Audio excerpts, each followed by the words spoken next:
তো আমার একটা বন্ধু ছিল, রাব্বি। একদিন স্কুল থেকে বাসায় ফেরার পথে ও আমাকে প্রথমবারের মতো ফেসবুক আইডি খোলা শেখাচ্ছিল। এখন কি করব? হ্যাঁ, এখন তোর নাম দে, জন্ম তারিখটা দে। রে কি লিখতেছস? কেন? আমার নাম? তোর আসল নাম যদি ফেসবুকে দেস, তোর ফ্যামিলি মেম্বাররা দেখলে তোরে খারাপ ছেলে ভাববে না? তাহলে কি দিব? ব্যর্থ বালক দে। আরে ধুর, এটা তো তোর আইডির নাম ব্যর্থ বালক। তাহলে আমি কেমনে দিব? এলে তোর ইচ্ছা মতন একটা দে।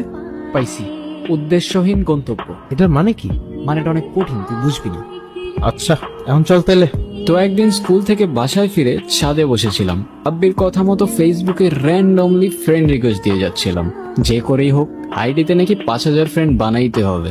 কিছুক্ষণ পর হঠাৎ দেখলাম একটা মেয়ের ফ্রেন্ড রিকোয়েস্ট অ্যাকসেপ্ট করছে, নাম টিকা মৃত্তিকা। যাই হোক, বেশি কিছু না ভেবেই আবার একটা মেসেজও করে দিলাম। ঠিক 2 মিনিট পর ওপাশ থেকে রিপ্লাই আসলো, বাই কোথায় থাকো তুমি? বাই। পরে